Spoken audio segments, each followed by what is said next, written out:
Muito bem, pessoal. Então, boa noite a todos e todas. Oficialmente, nessa aula de hoje, a gente vai então fazer a correção da atividade 2. Alguns comentários importantes, já que é uma parte conceitual, teórica, muito necessária para a gente continuar desenvolvendo o nosso conteúdo, tá? Então, vamos lá. Um bastão de vidro positivamente eletrizado foi aproximado de uma bolinha muito leve. Veja detalhe. Aqui, diferentemente de uma outra questão que a gente já resolveu, não é? Eu coloco a condição de que a bolinha está negativamente eletrizada, certo? Então, temos o bastão com carga positiva por algum processo e a bolinha com carga Qzinho também eletrizada, só que com carga negativa. Então, essa bolinha estava suspensa por um fio isolante e em repouso. Vê-se, então, que a bolinha foi atraída pelo bastão. Experimentos similares levam-nos a pensar que o bastão exerceu uma força elétrica na bolinha, atraindo-a. Muito bem? Então, uma situação parecida com aquela que a gente tratou na videoaula. Porém, nesse caso, a bolinha está certamente com carga negativa. Aí, primeiro item dessa questão. Qual físico que criticou mais enfaticamente, ou seja, não foi o único a criticar, mas aquele que fez uma crítica mais incisiva, mais enfática? Na segunda metade do século XIX, a ideia de ação elétrica à distância, como elemento explicativo para a situação física da imagem 1, pergunta. E qual a essência da crítica que esse físico teria feito? Né? Então, o nome completo dele é o James Clerk Maxwell, ou Maxwell, né, como a gente costuma chamar. Os físicos simplesmente o chamam de Maxwell, grande físico teórico do século XIX. Então, a crítica dele, como a gente comentou detalhadamente na videoaula sobre campo elétrico, é a transmissão de força como ação à distância. Qual era o problema? Ela deveria ser instantânea. Ou seja, a informação física da manifestação do efeito de força, caso o processo fosse uma ação à distância, teria velocidade infinita, o que para o Maxwell era um absurdo. Não fazia sentido físico algo ter velocidade infinita. Então, para que isso não ocorresse, deveria haver um terceiro elemento no processo de interação. Esse terceiro elemento será, naturalmente, o campo, como a gente comentou. Segundo item, enuncie 4 atributos que associamos à ideia física de campo hoje, depois da teoria da relatividade, depois do modelo padrão das partículas elementares e de tudo que foi desenvolvido no século XX, né, em relação a essa área. Então, hoje a visão de campo é muito abrangente, né? Campo, em determinadas situações físicas, é concebido como algo que é capaz de preencher o espaço. Né? Então, você vai usar ou utilizar expressão como o campo criado ao redor, no espaço em torno da carga. Então, uma ideia de que campo preenche o espaço. Segundo, sua perturbação, variação do campo, como a gente vai ver mais adiante, pode propagar-se com a velocidade da luz. Uai, Luciano, você não falou que não podia haver propagação infinita? A velocidade da luz não é infinita. É muito grande para os nossos padrões, mas não é infinita. Então, nenhum problema aí. Terceiro atributo, o campo, embora não seja matéria ou onda, pode, na concepção mais atual, armazenar energia. E, além disso, momento linear e momento angular. E, por fim, como a gente destacou na videoaula, atributo 4, é ele que medeia a interação de partículas. Portanto, o problema que o Maxwell quis resolver, ou seja, para que a transmissão de força não tivesse velocidade infinita, o que seria um absurdo físico, é necessário um terceiro agente, que é o campo, e ele que vai mediar a transmissão da força. Muito bem, terceiro item, como a concepção atual de interação mediada, pergunta, explica fisicamente o experimento que a gente comentou? Faça um esquema ilustrativo. Então, vamos representar a ideia de mediação feita pelo campo usando elementos de representação. Então, a situação é essa. Bastão com carga positiva, lembre-se que a bolinha, nesse caso, está eletrizada com carga negativa, certo? Muito bem. Atualmente, como é que a gente concebe a ideia do que a gente observará na seguida, na sequência? admitindo que a carga do bastão cria, na região em que se encontra a bolinha, um campo elétrico E, que tem linhas com essa característica, linhas de campo parecidas com essa para o bastão. É o campo, por sua vez, que vai produzir força sobre a carga existente na bolinha e, finalmente, depois que a força é produzida pelo campo na bolinha, ela é atraída pelo bastão. Na videoaula, a gente mostrou esse esquema de interação mediada. Então, resumidamente, a carga criadora Q do bastão cria o campo elétrico E no espaço em volta da carga da bolinha, e esse campo é que produzirá força na chamada carga de prova, Qzinho, né? Que seria a carga existente na nossa bolinha eletrizada. Na sequência, para se efetuar a caracterização local e espacial do campo elétrico numa dada região, empregam-se que elementos físicos? É uma pergunta, múltipla escolha, observe lá. Linhas de campo e vetor campo elétrico, carga de prova e carga criadora, atração elétrica, repulsão elétrica, ou vetor campo e linhas de campo. Então, veja, caracterização local. Local é num ponto. Caracterização espacial, numa região extensa. Ora, quais são os elementos, então, respectivamente, que vamos usar nesses casos, né? Então, letra D, na minha numeração de cá. Vetor campo elétrico, vetor E, caracteriza o campo em cada local, em cada ponto, e as linhas de campo farão a caracterização espacial, numa região extensa do espaço. Muito bem? Então, uma questão teórica importante dos conceitos que a gente trabalhou. Na sequência, uma carga de prova Qzinho igual a 2Nc, N é nano, 10 a menos 9 coulombs. Quando foi posicionada em um ponto pertencente à região ilustrada na imagem 1, ficou submetida à força elétrica de intensidade 10 nanonewtons indicada. Então, veja lá, nessa região em que a gente estava querendo conhecer o campo aí existente, colocou-se uma carga de prova Qzinho positiva de valor 2 nanocoulombs e, por algum processo físico, verificou-se que sobre ela atuou uma força F de intensidade 10 nanonewtons, e veja lá, que tem essa direção e aponta nesse sentido, certo? São 3 informações fundamentais. Exatamente para responder o que se pergunta. Quais são o módulo, a direção e o sentido do campo elétrico nessa região? Muito bem? Então, conhecidas as características da força e a carga de prova utilizada no processo, devemos encontrar quais são as características do campo elétrico. Lembrando lá, então, do que a gente viu na videoaula, a relação que define campo nessas condições é força que foi medida sobre a carga de prova dividido pelo valor da carga de prova. Então, aí temos 3 elementos, né? Grandeza vetorial. Primeiro elemento é a intensidade. Ora, quem será a intensidade E do campo? Valor, intensidade da força dividido pelo módulo, pelo valor da carga. Como dado lá no enunciado, a força de 10 nanocoulombs e a carga de 2, ou melhor, a força de 10 nanonewtons e a carga de prova de 2 nanocoulombs. Obviamente, simplificando, o nano resultará 10 por 2, 5 newtons por coulomb. Newton por coulomb é a unidade do Sistema Internacional para medirmos a intensidade do campo elétrico. Mas faltam 2 elementos, é uma grandeza vetorial. Qual será a direção do campo?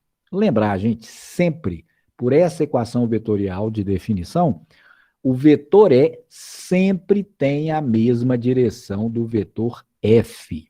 Então, aquele F lá desenhado, a direção dele é a mesma de E, que era exatamente a linha oeste-leste, né? Essa era a direção da força que foi medida. Então, a direção do campo também é a mesma. Cuidado agora com o sentido, certo? Como a gente destacou lá na videoaula, se a carga aqui for negativa, aparece um menos aqui. Então, o vetor E é menos o vetor F. Ora, um vetor ser menos o outro, sentido oposto. Então, cuidado. O E e o F terão sempre o mesmo sentido se a carga de prova usada for positiva. Se a carga de prova for negativa, o campo elétrico e a força terão sentidos opostos por essa definição operacional. Muito bem? Então, das opções, vejamos lá o que nós tínhamos. Intensidade do campo é o primeiro, 5 newtons por coulomb. Então, veja que nós temos duas opções, não é? Aí, os outros elementos quais são? Direção e sentido. Como a direção da força é sempre do campo, é sempre a da força, qual era lá no desenho? Essa direção oeste-leste, não é? E apontando de oeste para leste, como mostra o desenho introdutório. Portanto, nesse caso, a alternativa correta, com os 3 elementos pedidos, é a B. Claro que essa numeração é nossa aqui, tá bom? O que importa é a resposta que você deve conferir depois, ao verificar as resoluções. Na sequência, a imagem 1 mostra algumas linhas do campo elétrico criado pelas cargas A e B em uma região do espaço. Então, veja lá. Temos uma carga A e uma carga B, não sabemos nada delas. A única coisa que nós sabemos é o conjunto de linhas gerado pela superposição do campo que elas produzem, as linhas de campo. O que se quer saber, né, nessa questão, nesse enunciado? Nessa situação, qual dos 4 vetores, vê lá, 1, 2, 3 ou 4, melhor representa o campo elétrico no ponto P? Como determinar o campo conhecidas as linhas de campo? Lá na videoaula a gente detalhou. Propriedade fundamental, né, da relação entre vetor campo no local e a linha de campo que passa por esse local. Qual é a relação? Lembra lá?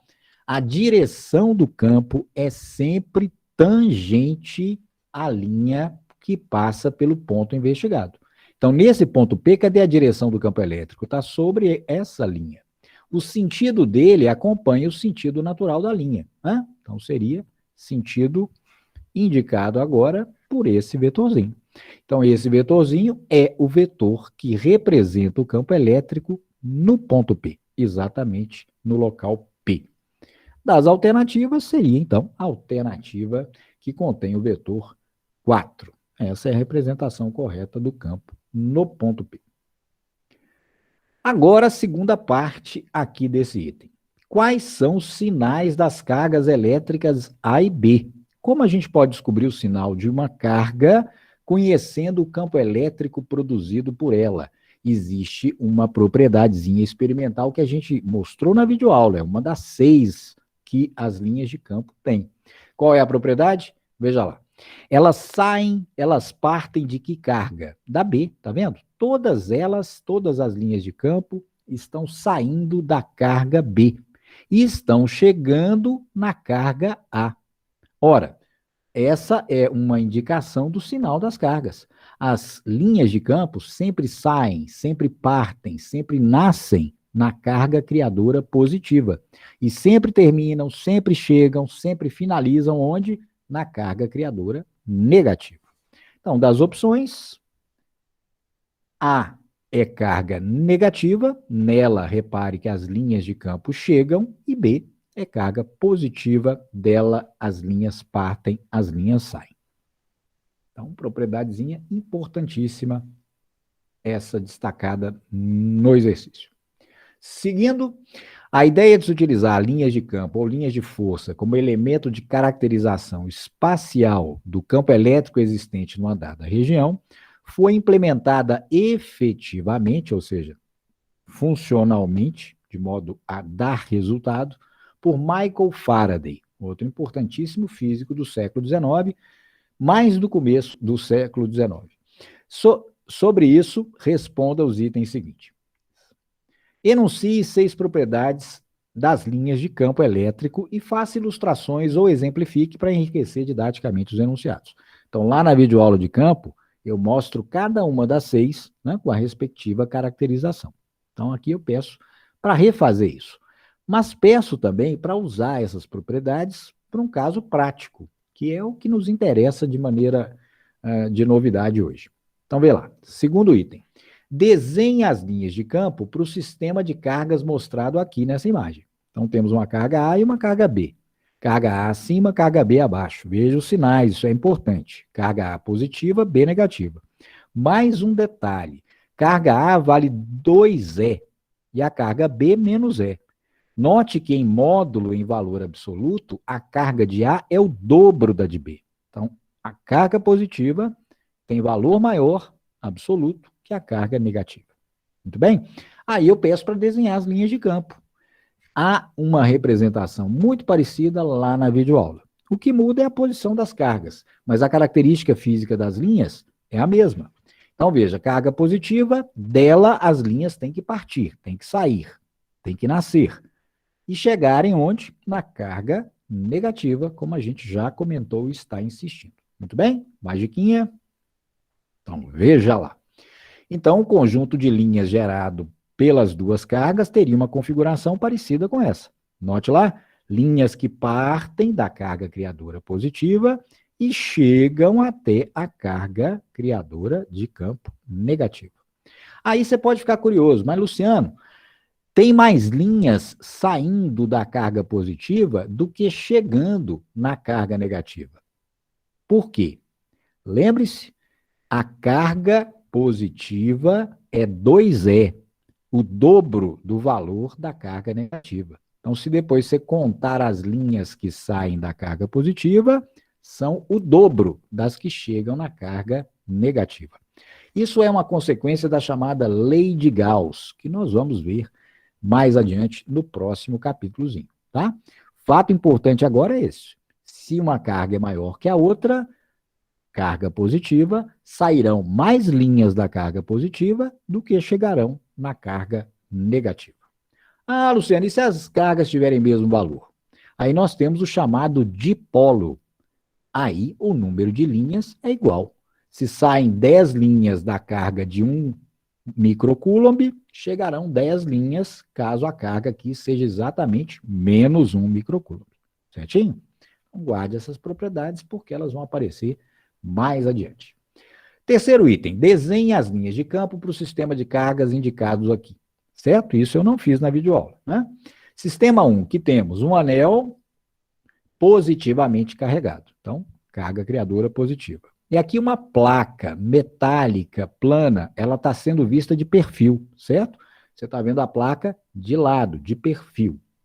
E ela é muito extensa e está negativamente carregada. Então, temos anel com carga positiva e a placa com carga negativa. O que a gente já consegue visualizar mentalmente? Que as linhas vão sair do anel e chegar na placa metálica. Mas como exatamente elas saem e como exatamente elas chegam? Existe uma das propriedades fundamentais lá, que é o campo na superfície de um condutor, de um metal que está carregado. Qual é a propriedadezinha? O campo é perpendicular à superfície do condutor, 90 graus. Então, as linhas têm que sair de um e chegar em outro com 90 graus de direção. Como é que ficaria isso? Veja lá. Então, observe, esse é um possível conjunto de linhas. Aqui eu representei apenas 3. Claro que é um número muito maior, não é? Então, veja, as linhas saem do anel, que tem carga positiva, e chegam na placa que tem carga negativa. Essa é uma regra, uma propriedade absolutamente geral. Mas note mais. Veja lá, se a gente fizer a medida do ângulo dessa direção com que a linha de campo sai do anel, 90 graus. Mesma coisa aqui, ó, 90 graus, e para a terceira linha também. Mas isso tem que valer também para a placa, que é condutora. Então, a linha que chega na placa, note lá, 90 graus, chega com 90 e chega com 90. Essa é uma propriedade fundamental dos condutores. Isso ajuda a entender, numa das minhas primeiras aulas, por que eu coloquei aquele garotinho com cabelo espetado. Porque o campo elétrico produzido naquela região, por algum processo, não é? Direcionou os dipolos que formam as moléculas do seu cabelo a 90 graus, né? Com a superfície. A nossa cabeça não é um metal, mas tem uma relativa condutibilidade elétrica, não é? Então, essa propriedadezinha ajuda a entender alguns fenômenos como esse. Sistema 2 agora. Ao invés do anel, vamos colocar duas placas do mesmo perfil, metálica, plana, muito extensa, uma carregada positivamente e a outra negativamente. Como é que será o perfil das linhas? Consegue imaginar? Saem da placa da esquerda, chegam na da direita. E qual é a regrinha? Elas saem a 90 graus, como nós já vimos, Então, o comportamento do campo seria parecido com esse. Ué, Luciano, mas tem alguma diferença aí? Tem. Primeira coisa, veja lá.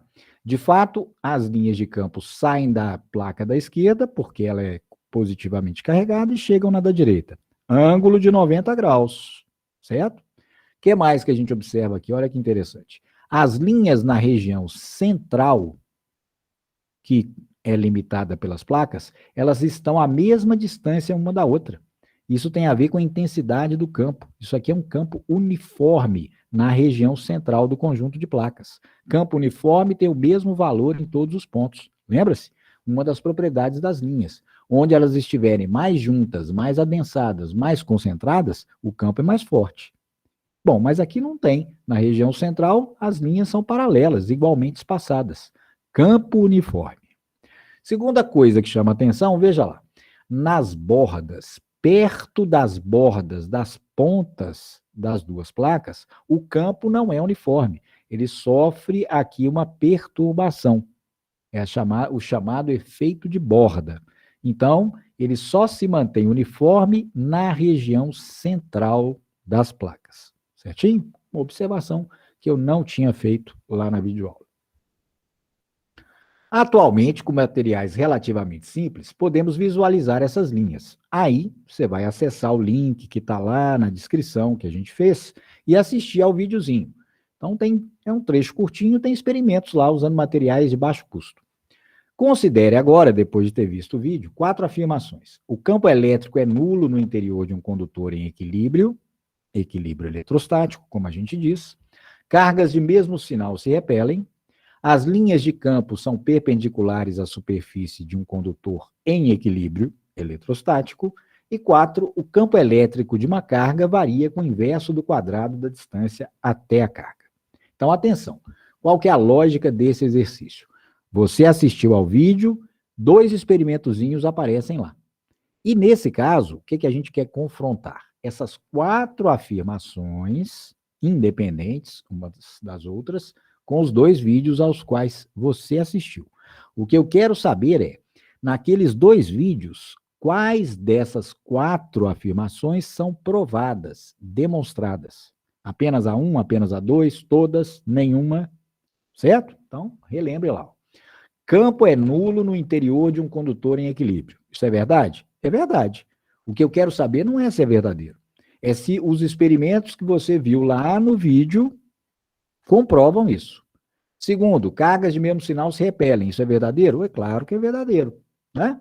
Linhas de campo são perpendiculares à superfície, lembra? Saem sempre ou chegam sempre a 90 graus? Verdade. Campo elétrico de uma carga varia com o inverso do quadrado da distância? Lei de Coulomb. Verdade. Tá bom? Então, todas são verdadeiras. Mas o que eu quero é, veja então, qual dos 4 fatos, ou quais, são evidenciados, provados, demonstrados nos 2 experimentos. Não é? Se você assistiu, você deve se lembrar lá dessa imagem, certo? Isso aqui é um print lá da tela do vídeo, que você deveria ter assistido. A gente tem uma cuba, como aquela que eu mostrei na videoaula, e sementes aqui, semente de alface. Né? Esse aqui é bem grande, para ficar fácil de ver. Né? O ideal é usar semente pequenininha, tipo semente de grama, capim. Né? Mas lá o apresentador do vídeo queria que ficasse bem visível para o espectador. Então, ele botou semente grande, né? De alface. Então, nesse caso aqui, o que fica evidente? Temos lá uma barra e uma ponta. Ponta negativa e essa barra que parece uma placa eletrizada positivamente. Então, as sementes, olha só, elas formam linhas que vão manifestar, é uma maneira concreta de nos permitir visualizar o comportamento das linhas de campo. Então, pelo posicionamento, agrupamento das sementes, a gente percebe que as linhas de campo teriam essa configuração nesse experimento. Né? Então, note lá, 90 graus com a barra, ó, 90 graus com a barra, não é? Propriedadezinha fundamental do campo ser perpendicular à superfície de um material condutor. Então, esse primeiro experimento. Segundo experimento, veja lá. Trocou-se o setup, né? E colocou-se, ao invés da ponta negativa, vê lá, colocou-se um segundo anel metálico aqui. não é?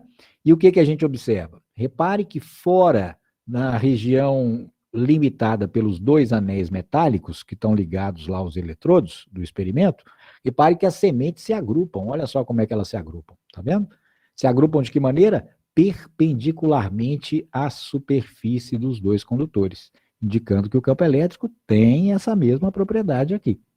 E algo mais, repare que as sementes que estão no interior desse anel não se alinham, não geram linhas de campo. O que isso mostra? É uma evidência experimental de que o campo no interior de um condutor, em equilíbrio esse condutor, o campo será igual a zero.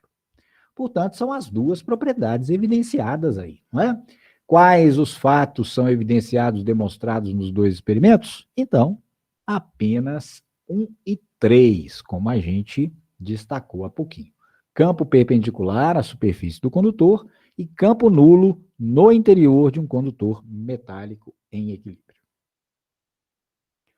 Na sequência, as últimas questõezinhas, agora quantitativas, para usar a relação do cálculo do campo de uma carga pontual, certo? Ou de uma esfera, não é?